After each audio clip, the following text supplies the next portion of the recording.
ఇక్కడ మీ నాని అన్న ఇక్కడ బంపర్ మెజారిటీతో ఇక్కడ ఎమ్మెల్యేగా గెలవాలని ఎందుకంటే నేను వచ్చినప్పుడు చూస్తూ వచ్చాను. మేము వచ్చినంత దూరం కూడా ఈరోజు గంగుల కుటుంబం ఈ ప్రాంతాన్ని ఎంత చక్కగా అభివృద్ధి చేసింది, ఈ ప్రాంత ప్రజలకి ఎంత చేరువుగా ఉంది అనేది అర్థమవుతుంది. సిద్ధార్థ్ చెప్పినట్టుగా జగనన్న చూడటం లేదు అనుకుని చాలా మంది గడప గడపలకు వెళ్ళలేదు, సురక్షలకు వెళ్ళలేదు, ఆరోగ్య సురక్షలకు వెళ్ళలేదు. కానీ ఈరోజు కుమిలి ఏడ్చే పరిస్థితి. జగనన్న ఒకటే చెప్పాడు, ప్రజల మధ్య ఉండండి, ప్రజల మనిషిగా ఉండండి, ప్రజల కష్టాన్ని దూరం చేసి వారి జీవితాల్లో సంతోషాన్ని నింపేదానికే మీకు ఈ ఎమ్మెల్యే పదవులు, ఈ మంత్రి పదవులు. అంతేగాని పదవులు ఉన్నాయి కదా అని ఎక్కడో పోసి కొడితే ఆ పదవి మీకు ఉండదు అని చాలా సార్లు చెబుతూనే వచ్చారు. దాన్ని గౌరవించి ఎవరైతే ప్రజల్లో ఉన్నారో, ఎవరైతే ప్రజలకి అనునిత్యం సర్వీస్ చేస్తూ ఉన్నారో వారందరూ కూడా కంటిన్యూ అవుతూ వస్తున్నారన్న విషయాన్ని కూడా ఇక్కడ గుర్తుంచుకోవాలి. ఎందుకంటే జగన్ గారికి గంగుల కుటుంబం మీద ఎంత గౌరవం ఉందో మీ అందరికీ కూడా తెలుసు. మన పెద్ద ఆయన గంగుల ప్రభాకర్ రెడ్డి గారికి ఎమ్మెల్సీ ఇవ్వడం జరిగింది. అలాగే నాని గారికి ఎమ్మెల్యేగా టికెట్ ఇచ్చి గెలిపించుకోవడం జరిగింది. అంటే ఒకే కుటుంబంలో ఇద్దరికి ఇవ్వాలి అంటే ఆ కుటుంబం మీద నమ్మకం, ప్రేమ, అభిమానం ఉండాలి. ఆ కుటుంబం ప్రజలకి మంచి చేస్తుంది అన్న నమ్మకం తెలియజేసుకుంటున్నాను. అలాంటి గంగుల కుటుంబాన్ని మళ్ళీ మీరు గెలిపించుకుంటే జగనన్న ఆశీస్సులతో ఈ ప్రాంతం మరింత అభివృద్ధి చేసుకునే అవకాశం కూడా మీకు ఉంటుందని ఈ సందర్భంగా తెలియజేసుకుంటున్నాను. అండ్ మీ అందరికీ తెలుసు, ఎలక్షన్లు వస్తుంటే సంక్రాంతికి డూడు బసవన్నలు ఎవరైతే వస్తారో అలా చాలా మంది వస్తారు. 1వ కృష్ణుడు, 2వ కృష్ణుడు, 3వ కృష్ణుడు, ఇప్పుడు 4వ కృష్ణుడు బయలుదేరాడు. వీళ్ళందరూ కూడా జగన్మోహన్ రెడ్డి గారి మీద దుమ్మెత్తిపోయడానికి వస్తున్నారే తప్ప వీళ్ళు అధికారంలో ఉంటే ఏం చేశారు, లేదా అధికారంలోకి వస్తే ప్రజలకి ఏం చేస్తామనేది చెప్పడానికి వాళ్ళ దగ్గర ఏమీ లేదు. ఎందుకంటే వాళ్ళకి చేయాలన్న మంచి మనసు లేదు. చెప్పాలి అంటే ఈ రాష్ట్ర పరిస్థితుల గురించి, ఇక్కడ ఉన్న ఏం చేయాలో కూడా వాళ్ళకి అర్థం కాని పరిస్థితి. కేవలం జగనన్నని ఓడించాలి, వాళ్ళ అధికారంలోకి వచ్చేయాలి అన్న ఆలోచన తప్ప మరొక ఆలోచన లేదు. అలా ప్రజల గురించి ఆలోచించకుండా ప్రజలకి మంచి చేయాలన్న చిత్తశుద్ధి లేని ఆ ప్రతిపక్షాలు ఏవైతే గుంపులుగా వస్తున్నాయో వాళ్ళందరినీ కూడా తరిమి కొట్టాలని ఇక్కడ ఉన్న అందరినీ కూడా చేతులెత్తి నమస్కరించి కోరుకుంటున్నారు. ఎందుకంటే మీరు ఒక్కసారి అయ్యో పాపం అని 2014లో చంద్రబాబు నాయుడుకి ఓటేసి గెలిపించినందుకు ఈ రాష్ట్రం ఎంత వెనక్కి వెళ్ళిపోయిందో మీ అందరికీ కూడా తెలుసు. ఒక్క అభివృద్ధి లేదు, ఒక సంక్షేమం లేదు.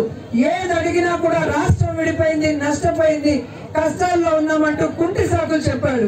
కానీ ఈ మధ్యలోనే మీకు తెలిసింది, స్కీములు చేయడానికి డబ్బులు లేదు కానీ స్కాములు చేయడానికి బాగా డబ్బు ఉంది చంద్రబాబు నాయుడు దగ్గర అని అన్ని కేసుల్లో ఇరుక్కున్నాడు. తాత ఈ మధ్యలోనే బెయిల్తో బయటకు వచ్చాడు కానీ ఖచ్చితంగా లోపలికి వెళ్తాడు, జీవితాంతం లోపలే ఉంటాడు. అలాంటి వ్యక్తి వల్ల మనకి ఎటువంటి ఉపయోగం లేదు.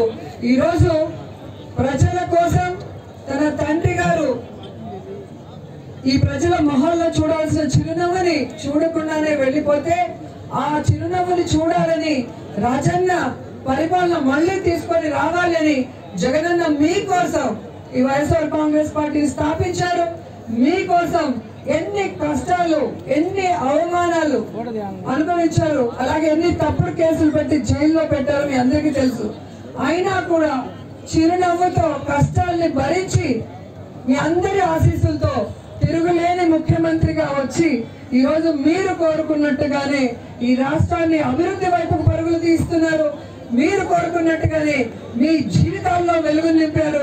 మీరు కోరుకున్నట్టుగానే మీ పిల్లలకి బంగారు భవిష్యత్తు ఇచ్చి మీ కుటుంబాలకి ఆరోగ్య సురక్ష ద్వారా ఈరోజు ఆశీర్వదిస్తున్న విషయాన్ని కూడా గమనించాలని కూడా ఈ సందర్భంగా తెలియజేసుకుంటున్నాను.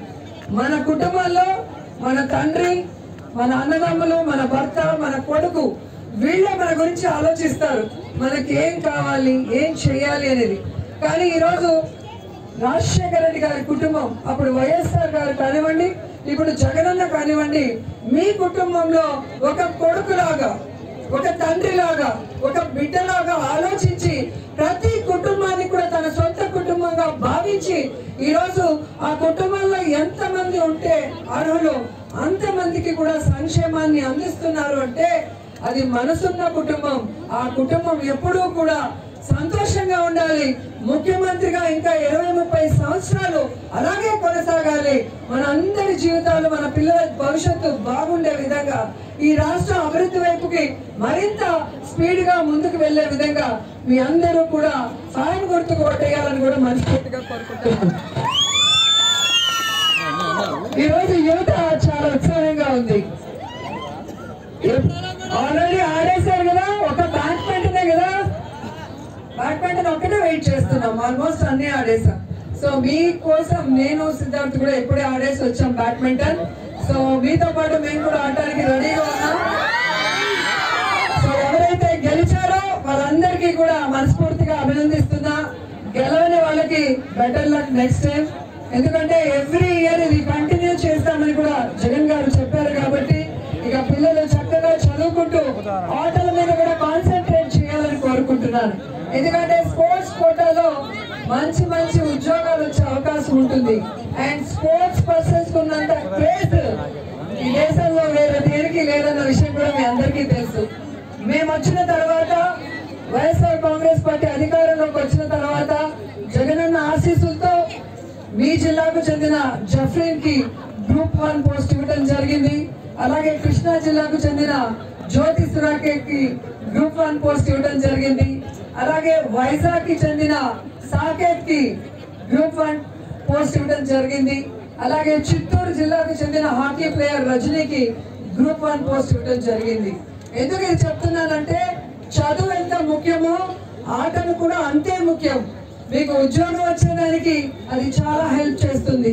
అంతేకాకుండా మీరు ఆరోగ్యంగా ఉండటానికి, ఒక హెల్తీ లైఫ్ లీడ్ చేయడానికి మీ బాడీకి ఒక ఎక్సర్సైజ్ లాగా పనిచేస్తుంది. అలాగే మైండ్ కి షార్ప్ గా చేయడం వల్ల మీరు తీసుకునే డెసిషన్స్ కూడా కరెక్ట్ గా ఉంటాయి. అండ్ ఈ డిప్రెషన్లు, ఈ సూసైడ్ టెండెన్సీలు అన్ని కూడా పోయి మీరంతా కూడా చాలా స్ట్రాంగ్ గా ఉంటారని కూడా ఈ సందర్భంగా తెలియజేసుకొని, మరి ఆడుదాం ఆంధ్రలో గెలిచిన అందరినీ హృదయపూర్వకంగా అభినందిస్తూ సెలవు తీసుకుంటున్నాను. Thank you so much.